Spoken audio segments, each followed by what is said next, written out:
எல்லோருக்கும் வணக்கம். Share market ஏன் இறங்குச்சு, ஏன் சில முக்கியமான ஷேர்ஸ் ஏறிச்சு, ஏன் சில முக்கியமான ஷேர்ஸ் இறங்குச்சு அப்படின்ற வீடியோ நம்ம ஆல்ரெடி 7 மணிக்கு போட்டுட்டோம். இது ஒரு ஸ்பெஷல் வீடியோ, ஒரு ஸ்பெஷல் கவரேஜ் ஷேர் மார்க்கெட்ல வரக்கூடிய பிகினர்ஸ்க்கு. அதாவதுங்க, இந்த உப்புமா கிண்ட தெரியாதவங்க புதுசா ஃபர்ஸ்ட் டைம் உப்புமா கிண்டுறாங்கன்னு வச்சுங்களேன், அது ஒரு மாதிரி களி மாதிரி ஆயிரும், பேஸ்ட் மாதிரி ஆயிரும். அப்புறம் அதை நம்மளை சாப்பிட சொல்லுவாங்க, நம்ம ரொம்ப கஷ்டப்படுவோம். அதே மாதிரி தான் ஷேர் மார்க்கெட்டுக்குள்ள புதுசா வர்றவங்க ஒரு போர்ட்ஃபோலியோ பில்ட் பண்றாங்கன்னு வச்சுங்களேன், அது ஒரு மாதிரி கண்ணுல பார்த்தது, காதுல கேட்டது, யாராவது வாயில சொன்னது அப்படின்னு எல்லாத்தையும் ஒரு மாதிரி வாங்கி வச்சு அந்த போர்ட்ஃபோலியோவே ஒரு இத்து போன போர்ட்ஃபோலியோ மாதிரி கிரியேட் ஆகக்கூடிய வாய்ப்பு இருக்கு. ஸோ பிகினர் ஒரு போர்ட்ஃபோலியோ எப்படி கிரியேட் பண்ணணும் அப்படிங்கிறது நிறைய இடத்துல நம்ம பார்த்து தெரிஞ்சுக்கலாம். எனக்கு இந்த ஹீலியோஸ் அப்படின்ற ஒரு போர்ட்ஃபோலியோ மேனேஜ்மெண்ட் சர்வீசஸ் கம்பெனியோட வெப்சைட் ஒன்று பார்த்தேன். அந்த வெப்சைட்ல ரொம்ப அழகா அவங்க எப்படி போர்ட்ஃபோலியோ பில்ட் பண்ணி சர்வீஸ் கொடுக்குறாங்க அப்படின்ற சொல்லியிருக்காங்க. ஸோ அதை பத்தின டீட்டெயில் தான் நம்ம இப்போ பார்க்க போறோம்.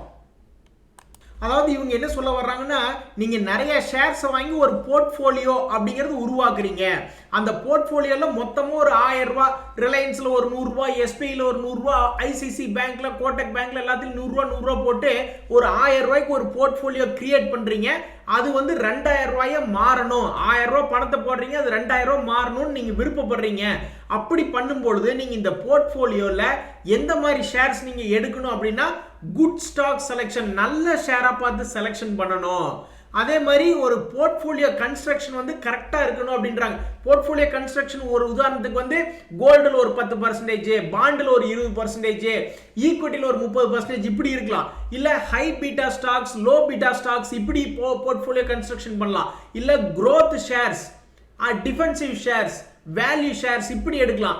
அல்லது growth ஷேர்ஸ் எடுத்துட்டு கான்ட்ரா ஷேர்ஸ், இந்த மாதிரி டிஃபரெண்டா போர்ட்ஃபோலியோ கன்ஸ்ட்ரக்ஷன் பண்ணோம்னா 1000 ரூபாய் ஒர்த்து 2000 ரூபாய் போயிடும் அப்படின்ற மாதிரி சொல்றாங்க. அதுவும் இல்லாம இப்ப உங்களுக்கு ஒரு கேள்வி வரலாம், எப்படி இப்படி ஒரு சூப்பரான ஒரு போர்ட்ஃபோலியோவை நம்ம பில்ட் பண்றதுக்கு என்னென்னவெல்லாம் வேணும் அப்படின்னா, அதுக்கு 4 கேள்விக்கு உங்களுக்கு விட தெரிஞ்சுன்னு வச்சுக்கோங்களேன், கண்டிப்பா ஒரு சூப்பரான ஒரு போர்ட்ஃபோலியோ, ரொம்பவுமே லாபகரமான போர்ட்ஃபோலியோவை உங்களால உருவாக்க முடியும் அப்படிங்கிறாங்க.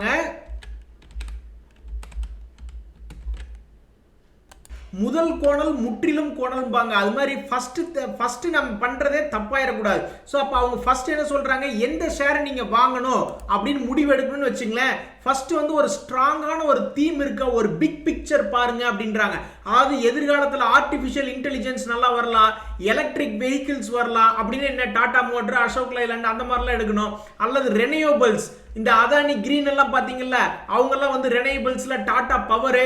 ஸோ அந்த மாதிரி ரெனியூவபிள் எனர்ஜியில் அதிகமாக ஸ்பெண்ட் பண்றவங்க, அல்லது இந்த டிஃபென்சிவ் மிசைல் எதிர்காலத்தில் வார்னால இந்த ஹிந்துஸ்தான் ஏரோநாட்டிக்ஸ் எல்லாம் பாத்தீங்கல்ல அது, அல்லது ட்ரோன் கம்பெனிஸ், இந்த மாதிரி ஒரு பிக் பிக்சர் இருக்கிற ஷேரை பார்த்து சூஸ் பண்ணணும் அப்படின்ற மாதிரி சொல்றாங்க. அதே மாதிரி ஷேர் வாங்கும் பொழுது ஃபர்ஸ்ட் எடுத்தோன்னே இந்த ஷேரை வாங்கலாமா அப்படின்ற மாதிரி யோசிக்கிறத விட, இந்த ஷேரை ஏன் வாங்கக்கூடாது அப்படி ஆரம்பிச்சா கொஞ்சம் ஈஸியா இருக்கும் அப்படின்றாங்க. ஒரு உதாரணத்துக்கு ஜொமேட்டோ ஷேர் நான் வாங்கலாமா அப்படின்னு ஒருத்தர் வாங்கி வர்றாருன்னு வச்சுங்களேன், இந்த ஷேரை ஏன் நான் வாங்கக்கூடாது அப்படின்னு கேட்டாருன்னா, அட இந்த ஷேர் ஒரு 4-5 வருஷமாவே லாபம் பண்ணல, அது போக லாபமே பண்ணாது, இன்னொரு கம்பெனி இப்ப வேற போய் பணம் நிறைய கொடுத்து கோடிக்கணக்கில் பணத்தை கொடுத்து வாங்கி வச்சிருக்காங்க, அப்புறம் என்னத்துக்கு இந்த கம்பெனி அப்படிங்கிற மாதிரி, ஏன் இந்த கம்பெனி வாங்கக்கூடாது அப்படிங்கிற அப்ரோச் எடுத்தோம்னா கண்டிப்பா நம்ம ஸ்டாக் செலக்ஷன் ரொம்ப பெட்டரா இருக்கும் அப்படின்றாங்க. அடுத்தது நம்ம ஒரு ஷேரை வாங்குறோம்னு வச்சுங்களேன், அது எவ்வளவு நாள் வச்சிருக்கலாம், எவ்வளவு வருஷம் வச்சிருக்கலாம் அப்படின்ற ஒரு கேள்வி வரும். அதுக்குண்டான ஆன்சர் நம்மளுக்கு தெரிஞ்சதுன்னா தான் நம்மளுடைய போர்ட்ஃபோலியோ நல்ல லாபத்தை கொடுக்கும் அப்படிங்கிறாங்க. சரி, எவ்வளவு நாள் வச்சிருக்கலாம் அப்படிங்கறத இப்ப பார்ப்போம். ஸோ ஃபர்ஸ்ட் ஷேரை வாங்கி எவ்வளோ நாள் வச்சிருக்கணும்னா, ஒரு வருஷத்துலேருந்து 3 வருஷம் அப்படிங்கிற மாதிரி தான் நம்மளோட எண்ணத்தில் தொடங்கணும். ஆனால் அந்த 1 வருஷம் டு 3 வருஷம் அப்படின்றது தொடங்கினதுக்கப்புறம் அது எப்போவுமே வச்சுட்டு இருக்கணும்னு அவசியம் இல்லை. அந்த ஃபண்டமெண்டல் எல்லாமே ஸ்ட்ராங்காக இருந்ததுன்னா அது இன்னொரு 3 வருஷம் எக்ஸ்டெண்ட் பண்ணலாம். ஃபர்ஸ்ட் வாங்கும்போது 1 வருஷத்துலேருந்து 3 வருஷத்துக்குள்ள வைக்கணும், நல்ல லாபம் வந்தால் வித்தரணும் அப்படின்னு வாங்குறோம். சப்போஸ் அதில் நல்லாவே இருக்கு அந்த ஷேர், அதில் எந்த பிரச்சனையுமே இல்லைன்னா அதை இன்னொரு 3 வருஷத்துக்கு எக்ஸ்டெண்ட் பண்ணலாம். ஆக மொத்தம் 6 வருஷம் கூட வைக்கலாம் அப்படின்ற மாதிரி சொல்றாங்க. நண்பர்களே, 1000 ரூபாய் கொடுத்து ஒரு பஃபட் சாப்பிட்றோம். அப்போ நம்ம பாய் ஃப்ரெண்டை கூட்டிட்டு போகணுமா, கேர்ள் ஃப்ரெண்டை கூட்டிட்டு போகணுமா? பாய் ஃப்ரெண்டை தான் கூட்டிட்டு போகணும். ஏன்னா கேர்ள் ஃப்ரெண்டை கூட்டிட்டு போனோம்னா அது ஒரே ஒரு ஃபிங்கர் சிப்ஸ் சாப்பிட்டு சரி போயிட்டு போயிடுச்சுன்னா அப்புறம் அந்த 1000 ரூபாய் வேஸ்ட். அதே மாதிரி தான் இவங்க என்ன சொல்ல வர்றாங்கன்னா, நம்மளுடைய போர்ட்ஃபோலியோல ஒரு கட்டத்தில் எவ்வளோ ஷேர் இருந்தால் நம்மளுக்கு பெனிஃபிட் அப்படின்ற மாதிரி ஒரு ஐடியா கொடுக்குறாங்க. ரொம்ப கம்மியாகவும் இருக்கக்கூடாது, ரொம்ப அதிகமாகவும் கொடுக்கக்கூடாது. அதனுடைய டீட்டெயில் இப்போ நம்ம பார்க்கலாம். அவங்க என்ன தெரியுங்களா சொல்ல வர்றாங்க, அவங்களுடைய அப்சர்வேஷன் சொல்ல வர்றாங்க. அவங்களுடைய அப்சர்வேஷன் அப்படிங்கிறது பார்த்தோம்னா அவங்கள பொறுத்த வரைக்கும் இப்போதான் ஃபர்ஸ்ட் ஸ்டார்டிங் பாயிண்ட்னு எடுத்துக்குமே.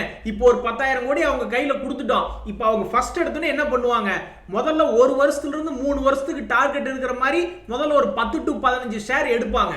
அதுக்கப்புறம் வந்து ஒவ்வொரு வருஷமும் அவங்க என்ன பண்ணுவாங்க, ஒரு 7 to 10 ஷேர் வந்து ஆட் பண்ணிட்டே போவாங்க.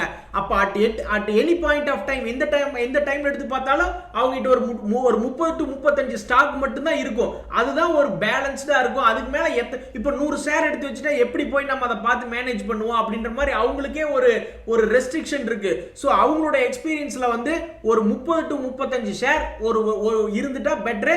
அதுலயும் ஒரு 10 to 15ங்கிறது ரொம்ப லாங் டேர்ம்ல இருக்கணும். அது போக வந்து வருஷமான ஒரு 10 உள்ள போடணும், ஒரு 10 வெளியே எடுக்கணும் அப்படின்றதா ஒரு கொஞ்சம் பெட்டரா ஒர்க் ஆகும்ன்றது அவங்களோட எக்ஸ்பீரியன்ஸ். அடுத்தது ரொம்ப முக்கியமான கேள்வி, எப்ப நம்ம வாங்கின ஷேரை கழட்டி விடுறது. அதாவது நம்ம மற்றதை கழட்டி விடுறத பத்தி பேசல, எப்ப நம்ம வாங்கின ஷேரை கழட்டி விடுறது. இது ரொம்பவுமே பெரிய கேள்வி. ஏன்னா நம்ம நிறைய பேர் பார்த்துருக்கோம், நிறைய பேருக்கு வந்து நல்ல 2020 வாங்கினாங்க, 2022 வரைக்கும் நல்ல ப்ராஃபிட். இப்போ எல்லாருமே வாங்கின விலையில தான் இருக்காங்க. ஸோ ஒரு கட்டத்தில் வந்து நம்ம வாங்கின ஷேரை வந்து கழட்டி விடணும். அதுக்கு இவங்க என்ன ஐடியா கொடுக்குறாங்க அப்படின்னா, கம்பெனியினுடைய ஃபண்டமெண்டல்ஸ் பார்த்துட்டே வாங்க, அதில் கொஞ்சம் மாற்றம் வருது, டவுன் ஆகுதுன்னா வித்து விட்டு வெளியே வந்துருங்க. இல்லை நம்ம வந்து ஒரு நல்ல அவுட் பெர்ஃபார்ம் பண்ணுது, ஷேர் மார்க்கெட்டே 1% ஏறி இருக்கான், இவன் 100% ஏறி இருக்கான்னா அதை ப்ராஃபிட் புக் பண்ணுறதுல தப்பு இல்லை. அதே மாதிரி வேற ஒரு ஷேர் வந்து நல்ல ஒரு அட்ராக்டிவான வேல்யூல அட்ராக்டிவான ஒரு செக்டர்ல வருதுன்னு வச்சுங்களேன், அப்போ எக்ஸிஸ்டிங்காக இருக்கிற ஷேரை கழட்டி விட்டுட்டு அதை எடுக்கிறதுல தப்பு இல்லை அப்படின்ற மாதிரி இவங்களோட எக்ஸ்பீரியன்ஸை சொல்றாங்க. ஸோ இப்போ நம்ம என்ன பார்க்குறோம் அப்படின்னம்னா, ஒரு புதுசாக ஷேர் மார்க்கெட்டுக்குள்ள வர்றவங்க எந்த ஷேரை வாங்கணும், எப்படி வாங்கணும் அப்படிங்கிறத பத்தி இப்ப பார்த்திருக்கோம். இப்ப ஷேர் மார்க்கெட்ல பழம் தின்னு கொட்டை போட்டவர் அப்படிங்கிறவர் இந்த ராகேஷ் ஜூன்ஜுன்வாலா, அவருடைய போர்ட்ஃபோலியோ இப்போ ஒரு உதாரணத்துக்கு பார்ப்போமா. ஸோ இப்போ நம்ம பார்க்குறது வந்து ராகேஷ் ஜூன்ஜுன்வாலா அவர்களுடைய போர்ட்ஃபோலியோ. இவர் என்ன டைட்டன் அப்படின்ற ஒரு கம்பெனி வந்து கிட்டத்தட்ட 10,000 கோடிக்கு வச்சிருக்காரு, 10,000 கோடி. அதே மாதிரி அதுக்கு அடுத்து ஸ்டார் ஹெல்த் அப்படின்றதுல ஒரு 7,000 கோடி வச்சிருக்காரு. இந்த ஸ்டார் ஹெல்த்தில் வந்து இப்போ அல்வா குட்டி மாதிரி நல்ல லோ ரேட்டில் கிடைக்கும். ஸோ மேலே வர மாதிரி இருந்தால் ஸ்டார் ஹெல்த் எல்லாம் நல்லா மேலே வரலாம். அவர்லாம் என்ன வச்சிருக்கு தானே செய்கிறாரு. அதே மாதிரி மெட்ரோ பேங்க், டாடா மோட்டர்லாம் 1,600 கோடி வச்சிருக்காரு. அது மாதிரி Crisil, federal bank, Canara bank அதெல்லாம் வச்சிருக்காரு.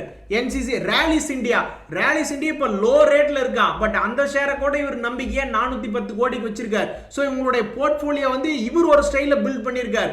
பட் நம்ம இப்போ என்னென்ன பார்த்துருக்கோம், ஒரு புதுசா ஷேர் மார்க்கெட்டுக்குள்ள வர்றவங்க போர்ட்ஃபோலியோ எப்படி பில்ட் பண்ணணும், ஸ்டாக் எப்படி செலெக்ஷன் பண்ணணும், அதுக்கப்புறம் எத்தனை வருஷம் அதை வச்சிருக்கணும், ஒரு போர்ட்ஃபோலியோல எவ்வளவு ஸ்டாக்ஸ் வச்சிருக்கலாம், அதுக்கப்புறம் அதை எப்போ வித்துட்டு வெளியே வரணும், பெரிய ஆளுடைய போர்ட்ஃபோலியோல என்னவெல்லாம் ஷேர்ஸ் இருக்கு அப்படிங்கிறது இப்போ நம்ம பார்த்தோம். இந்த வீடியோ உங்களுக்கு பிடிச்சிருந்தா எனக்கு சந்தோஷம் தான். இது வீடியோ வந்து ஒரு கொசுறு வீடியோ. இது வந்து என்னைக்காவது இந்த மாதிரி 3 வீடியோ ஒரு நாள்ல போடுவேன். மற்றபடி எப்பவுமே 2 வீடியோ மார்க்கெட்டை பத்தி போடுறது, டெய்லியும் போடுறது. ரொம்ப நன்றி, வணக்கம்.